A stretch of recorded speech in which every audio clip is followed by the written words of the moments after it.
Assalamualaikum warahmatullahi wabarakatuh. Kali ini kelompok 3 akan mempresentasikan materi tentang langkah-langkah tindakan dan evaluasi rancangan pemecahan masalah kimia lingkungan.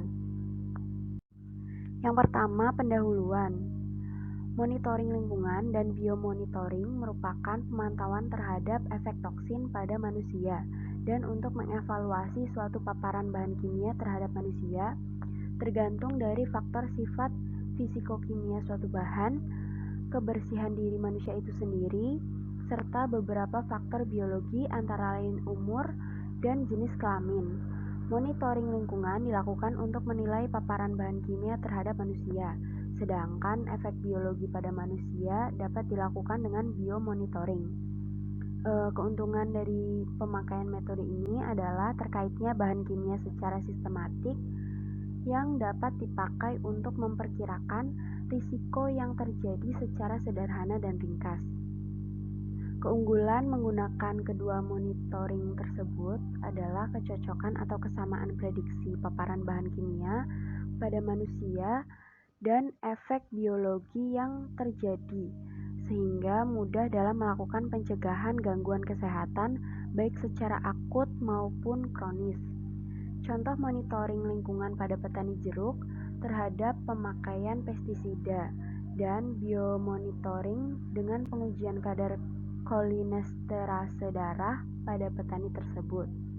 Biomonitoring mempelajari kandungan bahan kimia di dalam tubuh manusia, dan efek biologi dari bahan kimia tersebut dipakai metode pemantauan biologi.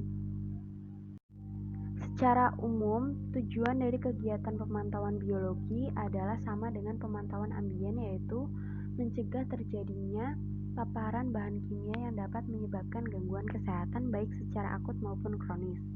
Biomonitoring adalah pengujian sampel dari manusia, seperti darah dan air kemih, untuk mengetahui metabolisme kimiawi. Kapasitas ini adalah kunci dari fungsi inti untuk efektivitas sebuah laboratorium kesehatan masyarakat. Tanpa biomonitoring, diagnosis dan pengobatan terhadap paparan bahan kimia dapat tertunda. Biomonitoring adalah alat yang penting untuk mencegah penyakit. Ketika hal ini dikombinasikan dengan usaha penelusuran penyakit, biomonitoring memungkinkan petugas kesehatan masyarakat untuk mengerti dengan lebih baik apa, di mana, dan kapan keterpaparan terjadi. Hal inilah yang dikaitkan dengan faktor-faktor lingkungan. Dalam hubungannya dengan risiko terhadap kesehatan, pendekatan pemantauan biologi dan pemantauan ambien terhadap risiko kesehatan dapat dinilai dengan beberapa cara. Cara tersebut antara lain membandingkan hasil perhitungan parameter dengan nilai perkiraan maksimum yang diperkenankan, yaitu threshold limit value atau TLV atau biological limit value atau BLV. Seperti halnya pemantauan ambien, maka pemantauan biologi suatu paparan merupakan aktivitas pencegahan yang sangat penting dan mendeteksi efek akibat bahan kimia. Hal ini disebut sebagai aktivitas pengawasan kesehatan. Khusus untuk petanda biologi yang peka, suatu pemantauan biologi bertujuan untuk mendeteksi tanda keracunan secara dini sebagai aktivitas pencegahan. Pemantauan ambien dipraktikkan untuk memperkirakan paparan eksternal dari suatu bahan kimia, sedangkan pemantauan biologi secara langsung dapat untuk menilai jumlah bahan kimia yang diserap organisme atau dosis internal. Dosis internal mempunyai arti yang berbeda tergantung dari sifat parameter biologi dan keadaan waktu dilakukan perhitungan. Dosis aktif biologi merupakan jumlah total atau sebagian dari bahan kimia yang diserap, bahan kimia yang disimpan di dalam tubuh, dan bahan kimia yang berada di dalam target sasaran atau dosis target. Dengan demikian, pemantauan biologi berguna pula untuk memperkirakan dosis internal. Pemantauan biologi dipakai untuk mengidentifikasi suatu paparan bahan kimia yang bekerja secara sistematik pada organisme. Untuk menilai risiko kesehatan dari suatu bahan kimia yang masuk tubuh, lebih efektif memakai cara pemantauan biologi. Bahan kimia yang masuk ke dalam tubuh melalui kulit, saluran pencernaan, dan pernafasan yang bersumber dari tempat kerja dan lingkungan lainnya dapat dilakukan dengan pemantauan biologi. Dalam rangka analisis keadaan lingkungan, masalah indikator biologis perlu diketahui dan ditentukan. Indikator biologis dalam hal ini merupakan petunjuk ada tidaknya kenaikan keadaan lingkungan dari garis dasar melalui analisis kandungan logam atau kandungan senyawa kimia tertentu yang terdapat di dalam hewan maupun tanaman, atau suatu hasil dari hewan seperti susu, keju, atau tanaman yang seperti buah dan umbi. Indikator biologis dapat ditentukan dari hewan atau tanaman yang terletak pada daur pencemaran lingkungan sebelum sampai kepada manusia. Untuk mengukur bahan kimia atau metabolik umumnya digunakan media biologi.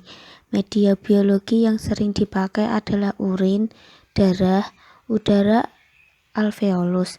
Sedangkan media biologi yang jarang dipakai untuk pengukuran bahan kimia atau metabolik adalah ASI, lemak, air liur, rambut, kuku, gigi, dan plasenta. Pada umumnya, urin dipakai sebagai media untuk mengukur bahan kimia anorganik dan organik yang mudah larut dalam air. Darah dipakai sebagai media untuk sebagian besar bahan kimia anorganik dan organik yang sukar dilakukan biotransformasi. Sedangkan udara alveolus dipakai untuk bahan yang mudah menguap. Beberapa faktor yang harus diperhatikan dalam pengukuran suatu parameter dan waktu pengambilan sampel adalah sebagai berikut. Yang pertama, sifat fisiko-kimia dari bahan. Yang kedua, kondisi paparan.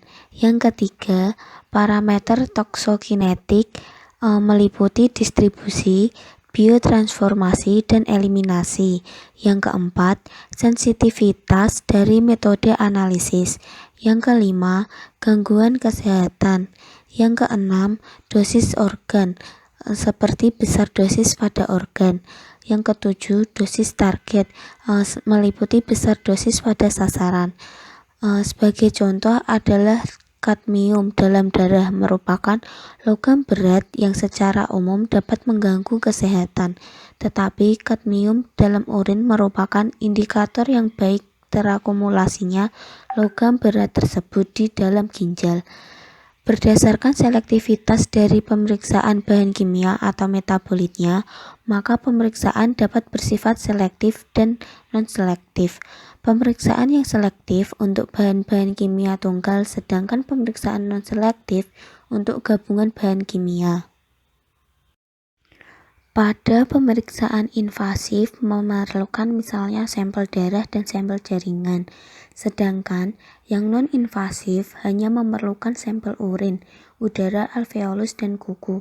Selain uji pengukuran bahan kimia atau metabolit di dalam media biologi, ada tes lain yang termasuk uji biologi, yaitu yang pertama, uji yang didasarkan pada tidak adanya kelainan biologi. Contohnya, pengukuran aktivitas eritrosit kolinesterase. Yang kedua, uji pengukuran bahan kimia yang terikat pada molekul sasaran. Contohnya, uji karboksi hemoglobin pada masyarakat sekitar industri. Secara umum, istilah biomonitoring dipakai sebagai alat atau cara yang penting dan merupakan metode baru untuk menilai suatu dampak pencemaran lingkungan. Istilah yang lebih spesifik adalah monitoring biologi atau biological monitoring. Di dalam praktek, penggunaan monitoring biologi atau MB adalah untuk memonitor populasi yang terpapar oleh bahan polutan di tempat kerja maupun di lingkungan. Nah, kegiatan monitoring dapat dipakai untuk mengevaluasi risiko kesehatan yang berhubungan dengan bahan polutan. Dikenal ada 3 jenis monitoring, yaitu yang pertama, Monitoring ambien untuk menilai risiko kesehatan. Monitoring ambien tersebut digunakan untuk memonitor paparan eksternal dari bahan kimia untuk mengetahui beberapa kadar bahan kimia di dalam air, makanan, dan udara. Risiko kesehatan dapat diperkirakan atau diprediksi berdasarkan batas paparan lingkungan, misalnya threshold limit value atau TLV, dan time weighted average atau TWA dari suatu paparan. Yang kedua, monitoring biologi dari paparan atau MB paparan. Monitoring biologi suatu paparan adalah pemantauan suatu bahan yang mengadakan penetrasi ke dalam tubuh dengan efek sistemik yang membahayakan. Monitoring biologi dari suatu paparan dapat dipakai untuk mengevaluasi risiko kesehatan. Monitoring biologi tersebut dilaksanakan dengan memonitor dosis internal dari bahan kimia, misalnya jumlah dosis efektif yang diserap oleh organisme. Risiko terhadap kesehatan diprediksi dengan membandingkan nilai observasi dari parameter biologi dengan biological limit value atau BLV dan atau biological exposure index atau BEI. Yang ketiga, monitoring biologi dari efek toksikan atau health surveillance. Tujuan monitoring biologi dari efek toksikan adalah memprediksi dosis internal untuk menilai hubungannya dengan risiko kesehatan, mengevaluasi status kesehatan dari individu yang terpapar, dan mengidentifikasi tanda efek negatif akibat suatu paparan, misalnya kelainan fungsi paru. Yang pertama ada biomonitoring logam. Logam berat merupakan salah satu bahan pencemar yang dapat mengurangi kualitas perairan.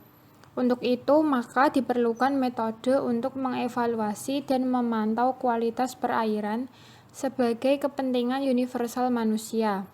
Selama beberapa dekade terakhir, biomonitoring telah banyak digunakan sebagai pendekatan untuk mengestimasi status pencemaran logam berat di berbagai lingkungan.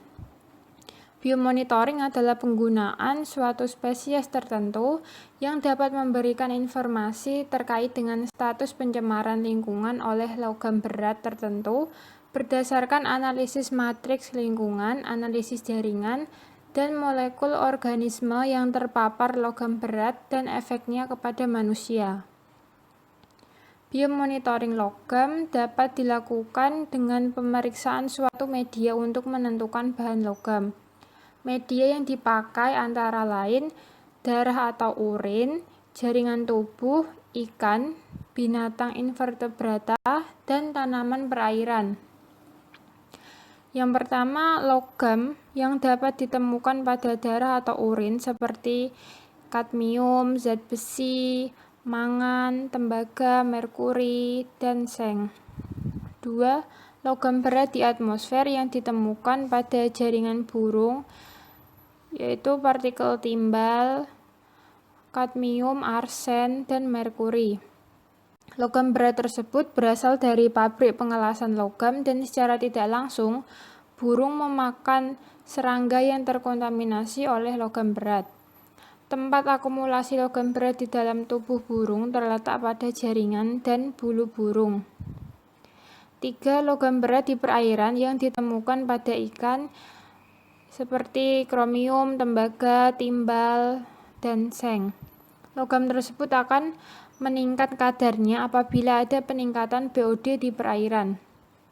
4. Logam berat di perairan yang ditemukan pada binatang invertebrata seperti kromium, kadmium, tembaga, timbal, kobalt, dan nikel.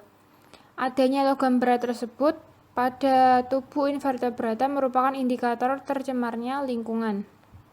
5. Tanaman perairan dan tanaman darat dapat dipakai sebagai bioindikator lingkungan yang terkontaminasi oleh logam berat. Pabrik pengecoran besi yang mengeluarkan bahan pencemar udara logam berat dapat dideteksi pada tanaman dengan analisis neutron activation analysis. Selanjutnya ada macam biomonitoring. Yang kedua ada biomonitoring zat organik. Akumulasi zat organik pada beberapa spesies mamalia merupakan bioindikator yang potensial untuk mendeteksi pencemaran lingkungan. Beberapa zat organik yang dipakai sebagai indikator antara lain: 1. Perubahan non-protein sulfhidril pada sel liver dari tikus sebagai indikator terpapar oleh pestisida. 2. Meningkatnya bilirubin pada tikus menunjukkan adanya paparan oleh trinitrotoluen atau TNT. 3. Terdapatnya hubungan antara pencemar lingkungan dengan poliklorinat bifenil atau PCB, dioksin, dan furan pada manusia. 4. Terdapatnya dioksin, furan, PCB, DDE, dan lindan pada telur burung sebagai indikator tercemarnya lingkungan oleh zat organik. 5. Terakumulasinya PCB, pestisida, dan bahan antropogenik pada tubuh ikan sebagai indikator tercemarnya ekosistem perairan. 6. Meningkatnya aktivitas Mixed Function Oxidase atau MFO pada ikan di sungai yang tercemar oleh bahan organik, PAH, dioksin, dan PCB. 7. Aktivitas xenobiotik seperti DNA aduk, sitokrom P450 induksi, dan oril hidrokarbon hidroksilase pada ikan dipakai sebagai biomarker pencemaran pantai oleh PCB dan DDT. 8. Mengurangnya komunitas fitoplankton dapat dipakai sebagai biomonitoring pencemaran pestisida dalam perairan.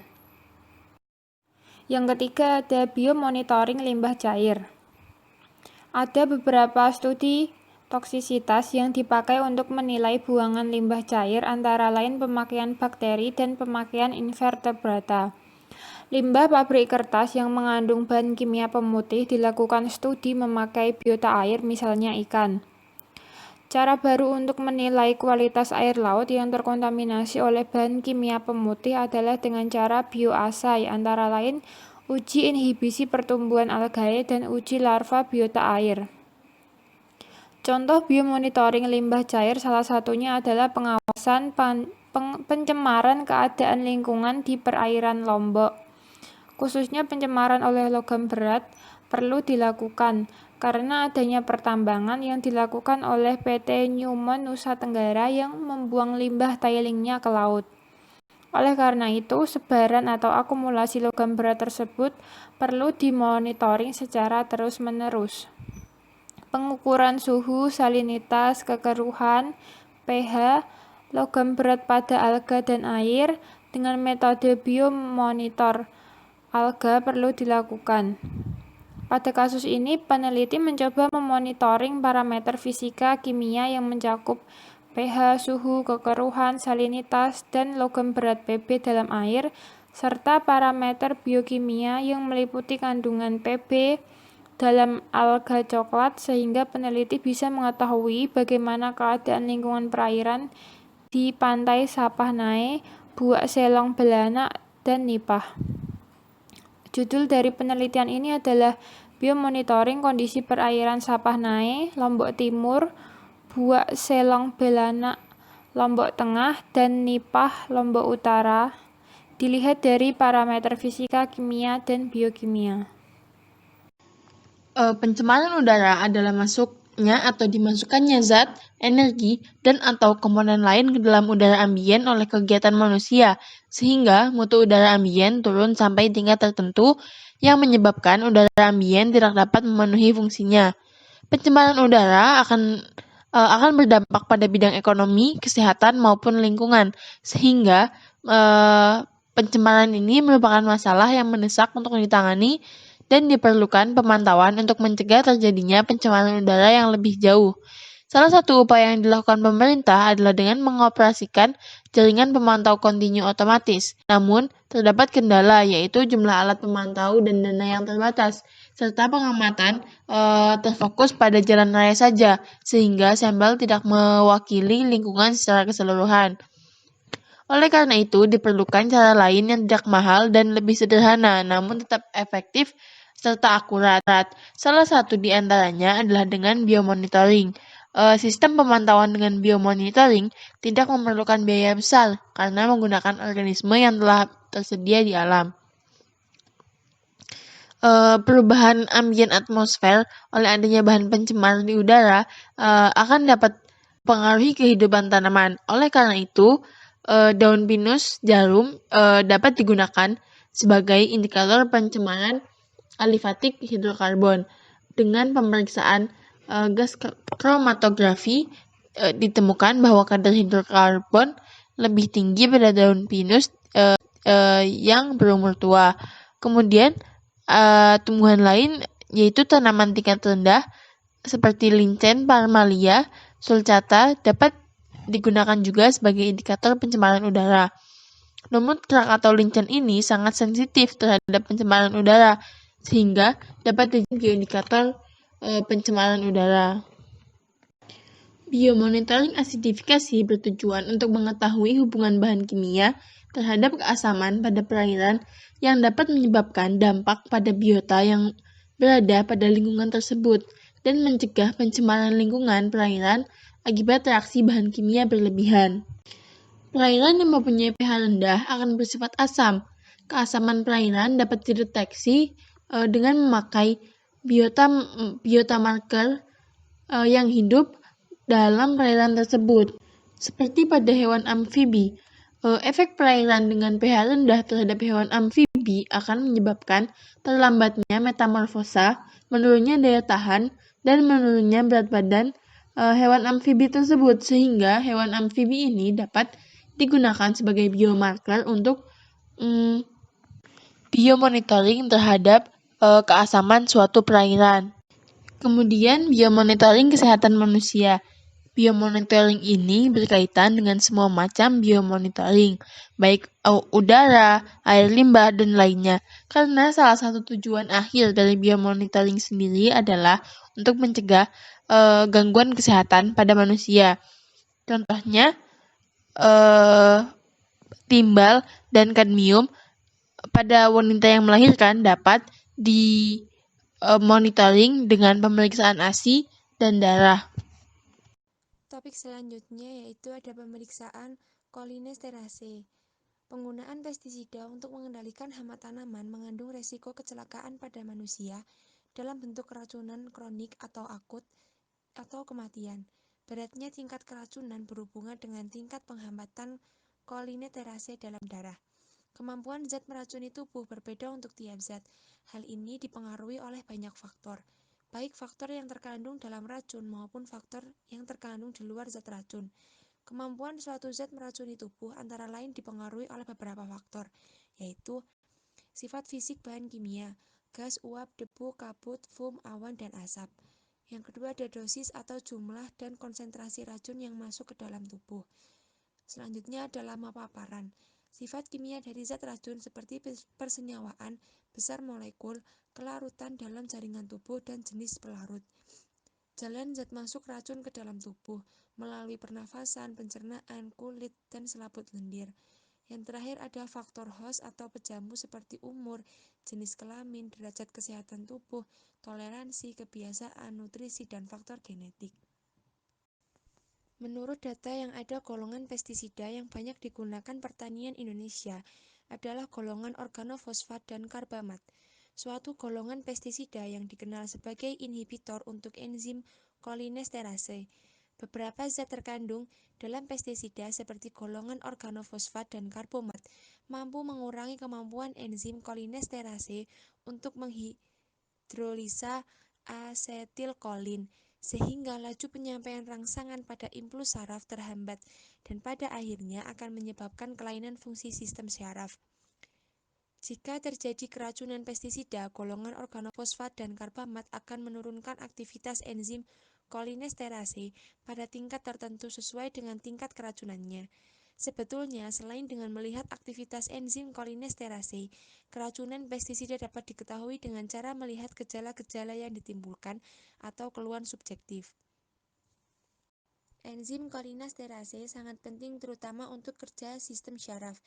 Hidrolisis asetilkolin oleh enzim kolinesterase menghasilkan asam asetat dan kolin yang berfungsi sebagai perantara kimia pada sinaps sistem saraf otonom sehingga rangsangan yang sampai dapat diteruskan. Tinggi rendahnya aktivitas enzim kolinesterase menjadikan indikator tinggi rendahnya tingkat keracunan. Dan ada beberapa faktor derajat pengaruh racun seperti umur, jenis kelamin, derajat kesehatan tubuh, daya tahan, nutrisi, tingkat kelemahan tubuh, faktor genetik, kondisi sinergi bahan kimia, status endokrin. Faktor-faktor tersebut dapat menjadi faktor yang memperberat atau mempercepat timbulnya keracunan atau justru sebagai barier sehingga kasus keracunan tidak sampai terjadi. Ketika seseorang terpapar pestisida golongan organofosfat, kolinesterase akan berkaitan dengan pestisida tersebut yang bersifat irreversibel. Akibatnya, tidak terjadi reaksi dengan asetilkolin secara baik. Dalam pemeriksaan akan nampak terjadinya penurunan aktivitas kolinesterase atau peningkatan kadar asetilkolin. Penurunan aktivitas kolinesterase dalam eritrosit dapat berlangsung hingga 1-3 minggu, sedangkan penurunan aktivitas kolinesterase dalam trombosit dapat berlangsung hingga 12 minggu atau 3 bulan. Sebagaimana diketahui, salah satu kemampuan enzim kolinesterase adalah menghidrolisa asetilkolin dan merubahnya menjadi kolin dan asam asetat, atau dengan kata lain mampu mengubah derajat asam dan basa. Melalui kemampuan hidrolisa ini kemudian dijadikan dasar untuk mengetahui keberadaan enzim ini. Dalam laboratorium, prosedur pemeriksaan dilakukan dengan pemeriksaan sampel darah yang ditambah larutan indikator bromothymol blue dan larutan substrat asetilkolin velcrocret. Kemudian dibiarkan beberapa menit sesuai dengan waktu pengukuran. Aktivitas enzim kolinesterase dalam darah dapat dijadikan indikasi keberadaan pestisida dalam darah. Namun penting untuk diperhatikan bahwa penurunan aktivitas enzim kolinesterase dapat juga terjadi pada beberapa penyakit, terutama penyakit yang menyerang hati. Infeksi virus pada hati dapat dikenal dengan hepatitis, baik yang akut maupun yang kronis dapat menurunkan aktivitas enzim kolinesterase antara 30% hingga 50%. Sedangkan pada penyakit serosis hepatitis yang lanjut dan tumor hati ataupun tumor lainnya yang berfermentasi ke hati dapat menurunkan aktivitas enzim kolinesterase sebanyak 50% sampai 70%. Yang terakhir ada klasifikasi tingkat keracunan berdasarkan presentase kolinesterase dalam darah menurut Sumakmur antara lain sebagai berikut. Yang pertama ada aktivitas kolinesterase dalam darah antara 76% hingga 100%, yaitu belum dianggap suatu keracunan, sehingga tenaga kerja masih dapat terus bekerja dan dilakukan pemeriksaan ulangan di waktu yang dekat. Yang kedua ada aktivitas kolinesterase dalam darah antara 51% hingga 75%. Kemungkinan ada keracunan sehingga tenaga kerja perlu melakukan pemeriksaan kesehatan ulang. Dan apabila telah dipastikan, maka tenaga kerja tersebut masih boleh bekerja selama 2 minggu. Kemudian dilakukan pemeriksaan ulang kesehatan. Yang ketiga ada aktivitas kolinesterase. Dalam darah ada 26-50%, dapat diartikan telah terjadi keracunan yang gawat. Jika diyakini tenaga kerja tersebut tidak boleh bekerja dengan pestisida dari golongan apapun juga, tenaga kerja tersebut harus mendapat pemeriksaan dan pengobatan dari dokter bila terlihat tanda-tanda ia sakit. Lalu yang terakhir ada aktivitas kolinesterase dalam darah pada kadar 0% sampai 25%. Di sini telah terjadi keracunan yang sangat gawat sehingga tenaga kerja tidak boleh bekerja dan harus menjalani perawatan dan pengobatan dokter. Materi selanjutnya akan dipresentasikan oleh teman saya.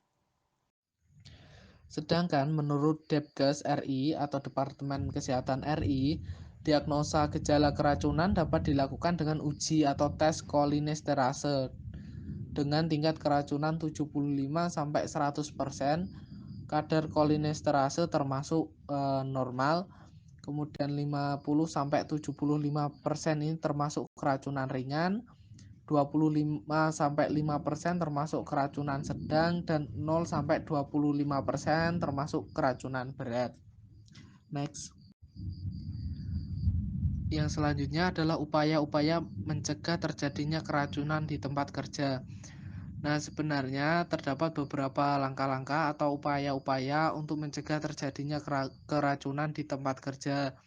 Antara lain, yang pertama adalah unit-unit operasi yang menimbulkan gas atau uap ke udara harus memakai sistem tertutup dengan ventilasi keluar setempat. Yang kedua adalah corong ventilasi keluar harus menutupi unit operasi sesempurna mungkin agar dihindari pencegahan bahan kepada pekerja tempat-tempat lain. Yang ketiga adalah bahan-bahan harus diangkut menggunakan alat angkut mekanik selama pengangkutan. Demikian mungkin dilakukan. Yang keempat adalah bubuk-bubuk yang tumpah harus diambil menggunakan alat penghisap atau vacuum cleaner. Yang kelima adalah cairan yang tumpah harus dibuang dengan mencuci. Yang keenam adalah sedapat mungkin diusahakan substitusi dengan bahan-bahan yang kurang toksik.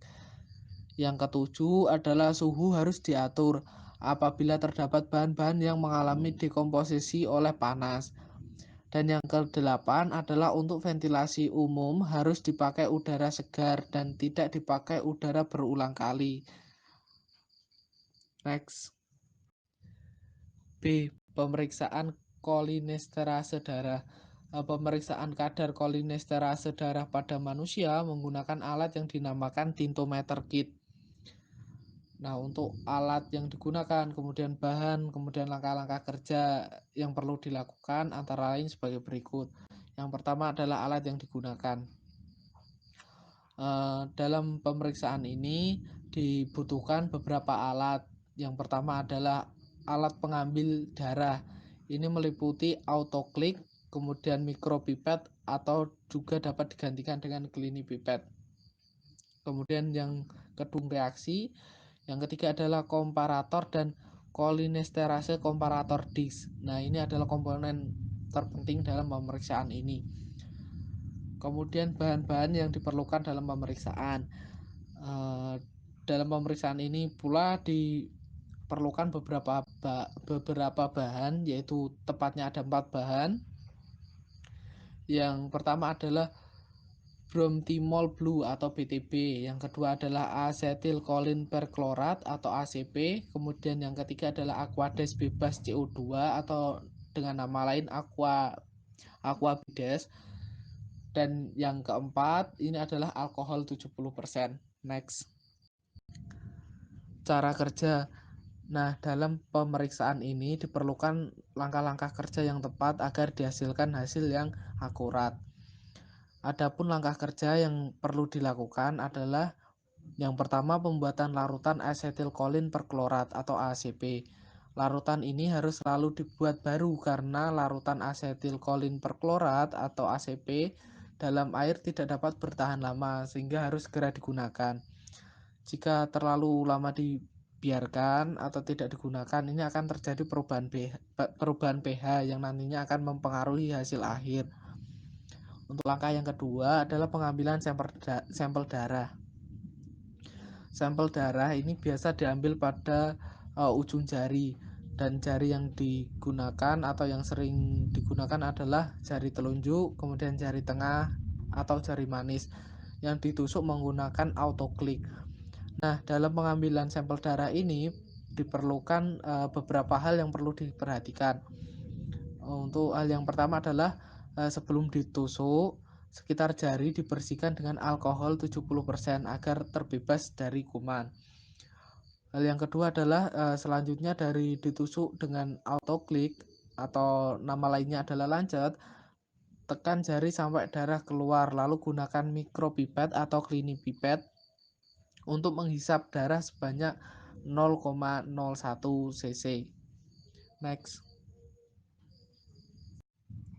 Cara kerja yang selanjutnya adalah pemeriksaan sampel. Siapkan tabung reaksi dan isi dengan 0,05 ml larutan BTB. Langkah ini meliputi yang pertama adalah ambil sampel darah sebanyak 0,01 cc, masukkan dalam tabung reaksi dan kocok secara perlahan. Kedua, tambahkan larutan ACP sebanyak 0,05 ml ke dalam tabung reaksi dan kocok secara perlahan. Setelah itu, yang ketiga adalah pindahkan isi tabung ke dalam kuvet yang tersedia pada alat komparator. Nah, tempatkan kuvet ini pada ruang sebelah kanan dari komparator dan carilah warna yang sama dengan warna yang ada di dalam disk. Kemudian yang keempat adalah perhatikan berapa persen aktivitas kolinesterase yang tertera pada alat komparator. Kemudian yang kelima, setelah semua selesai, ini selanjutnya buanglah campuran dalam kuvet dan bilas kuvet sampai bersih dan keringkan. Next. Yang selanjutnya adalah pemeriksaan logam berat. Bahan berbahaya dan beracun B3 adalah setiap bahan yang karena sifat atau konsentrasi jumlahnya baik secara langsung maupun tidak langsung dapat mencemarkan atau merusak lingkungan hidup, kesehatan, kelangsungan hidup manusia serta makhluk hidup lainnya. Ini terdapat pada pasal 1 ayat 17 UU nomor 23 tahun 1997. B3 adalah ilmu bahan dapat berupa bahan biologis atau zat kimia. Zat kimia B3 dapat berupa senyawa logam atau senyawa organik, sehingga dapat diklasifikasikan sebagai B3 ekobiologis, B3 logam, dan B3 organik. Menurut data dari Environmental Protection Agency tahun 1997 yang menyusun top 20 B3 antara lain arsenik, lead, merkuri, phenolphthaleate, benzen, polychlorinated biphenyl, kadmium benzona, piren benzo, fluoreten, dan lain sebagainya. Yang selanjutnya ada pemeriksaan sampel untuk mengetahui kandungan logam berat dapat dilakukan dengan mekanisme sebagai berikut. Yang pertama, alat-alat yang digunakan. Alat yang digunakan, yang pertama ada tabung reaksi, yang kedua pipet ukur 5 ml, yang ketiga ada pipet ukur 1 ml, dan yang keempat ada pipet tetes. Yang kedua ada bahan-bahan yang digunakan. Bahan-bahan yang digunakan adalah yang pertama kertas pH universal, yang kedua ada larutan Na2S 10%, yang ketiga adalah larutan amonia NH4OH1N, yang keempat ada larutan ditizon 0,005%, yang kelima ada kalium sianida atau KCN. Selanjutnya ada cara kerja. Yang pertama adalah pemeriksaan merkuri atau Hg. Pemeriksaan merkuri atau Hg yang pertama harus dilakukan adalah ke dalam tabung reaksi dimasukkan 5 ml sampel, ditambahkan 1 ml Na2S 10%, dikocok dan diamati. Bila terjadi keruhan, maka larutan ini mengandung logam. Yang kedua, ke dalam tabung reaksi dimasukkan 5 ml sampel, atur pH sampai sama dengan 4,5 dengan penambahan NH4OH1N, ditambahkan 5 ml larutan ditizon 0,005%, dikocok kuat selama 1 menit. Dibiarkan kedua lapisan yang terbentuk memisah. Bila lapisan ditizon berwarna merah jingga, berarti sampel mengandung merkuri. Kedua, ada pemeriksaan merkuri menggunakan merkuri test kit. Ini dilakukan dengan langkah-langkah sebagai berikut. Yang pertama, timbang 25 gram sampel, tumbuk halus lalu tambahkan 50 ml Aquades. Yang kedua, masukkan 5 ml sampel ke dalam tabung reaksi lalu tambahkan reagen merkuri 1 sebanyak 3 tetes, aduk perlahan. Yang ketiga, siapkan kertas merkuri lalu teteskan sampel pada perlakuan 2 sebanyak 3 kali tetesan. Yang keempat, diamkan beberapa saat. Apabila terbentuk warna putih kemerah-merahan hingga merah kebiruan, maka sampel positif mengandung merkuri. Cara kerja yang ketiga adalah pemeriksaan timbal atau PB dan kadmium atau CD. Berikut langkah-langkahnya. Yang pertama adalah masukkan ke dalam tabung reaksi 5 ml sampel, ditambahkan 1 ml Na2S 10%, lalu dikocok dan diamati. Bila terjadi keruhan, larutan ini mengandung logam.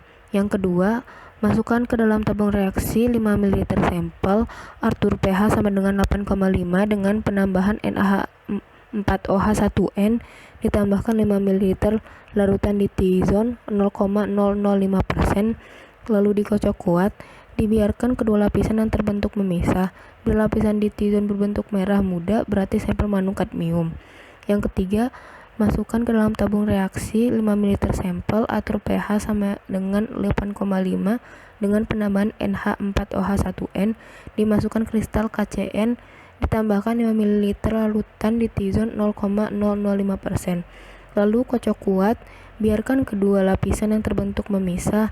Bila lapisan ditizon berwarna merah tua, berarti sampel mengandung timbal. C yaitu pemeriksaan timbal atau Pp dan kadmium atau CD. Cara yang pertama yaitu ke dalam tabung reaksi dimasukkan 5 ml sampel, kemudian ditambahkan 1 ml Na2S 10%, kemudian dikocok dan diamati. Apabila terjadi warna menjadi keruh, larutan ini berarti mengandung logam. Yang kedua, ke dalam tabung reaksi dimasukkan 5 ml sampel, diatur dengan pH 8,5 dengan penambahan NH4OH 1 molar, ditambahkan dengan 5 ml larutan ditizon 0,005%, kemudian dikocok kuat. Dibiarkan kedua lapisan yang terbentuk memisah. Apabila lapisan ditizon berwarna merah muda, berarti sampel tersebut mengandung kadmium atau CD. Kemudian langkah ketiga yaitu ke dalam tabung reaksi dimasukkan 5 ml sampel, diatur dengan dalam pH 8,5 dengan penambahan NH4OH 1 molar, dimasukkan kristal KCN. Kemudian ditambahkan 5 ml larutan ditizon 0,005%. Lalu dikocok kuat dan dibiarkan kedua lapisan yang terbentuk memisah. Apabila lapisan ditizon berwarna merah tua, berarti sampel tersebut mengandung Pb. Berikutnya yaitu D, ada pemeriksaan timbal atau test kit. Langkah pertama yaitu memasukkan 5 ml sampel ke dalam tabung reaksi, kemudian dicek pH-nya. Yang kedua yaitu jika pH tidak sama dengan 2-5, maka ditambahkan 3 tetes reagen Pb. Kemudian cek kembali pH-nya. Yang ketiga yaitu celupkan kertas Pb, tes selama 5 detik, lalu dianginkan beberapa saat, kurang lebih 2 menit. Kemudian cocokkan warna yang terbentuk dengan warna standar Pb. Selanjutnya yaitu E, ada pemeriksaan arsen atau AS. Langkah pertama yaitu menyiapkan 2 kuvet khusus untuk pemeriksaan arsen. Kuvet sendiri adalah sebuah tabung kecil dengan penampang melintang berbentuk lingkaran atau persegi yang ditutup pada salah satu ujung, terbuat dari plastik, kaca, atau kuarsa leburan, dan dirancang untuk menaruh sampel untuk percobaan spektroskopi. Langkah yang kedua yaitu kuvet diisi dengan 10 ml sampel. Kuvet kedua diisi dengan 1 ml sampel. Kemudian langkah yang ketiga ada masing-masing kuvet diberi 1 cup reagen arsen 1, kocok perlahan. Kemudian langkah keempat yaitu menambahkan reagen arsen 2 ke dalam kuvet 1 sebanyak 2 cup dan 1 cup ke dalam kuvet 2, kemudian dikocok perlahan. Langkah yang kelima yaitu memasukkan kertas arsen melalui tutup kuvet, lalu dijepitkan pada penjepit dan ditutup kuvet. Langkah yang keenam yaitu kocok perlahan selama kurang lebih 20 menit. Langkah yang terakhir yaitu setelah 20 menit tarik kertas, lalu dicelupkan ke aquades dan diangin-anginkan sebentar, kemudian dibandingkan dengan warna yang terbentuk pada deret warna. Berikut adalah contoh tabel hasil pengamatan. Kolom pertama yaitu berisi nomor sampel, yang kedua kadar Hg, yang ketiga yaitu kadar CD, yang keempat ada kadar Pb, yang kelima ada kadar arsen, dan yang keenam adalah keterangan. Yang terakhir ada sistematika laporan praktikum. Yang pertama yaitu judul praktikum, kedua tempat dan waktu pelaksanaan praktikum, ketiga tujuan praktikum, keempat dasar teori, kemudian yang kelima ada prosedur praktikum yang berisi alat bahan serta cara kerja. Kemudian yang keenam ada hasil pengukuran, ketujuh ada perhitungan dan pembahasan, dan yang terakhir ada kesimpulan.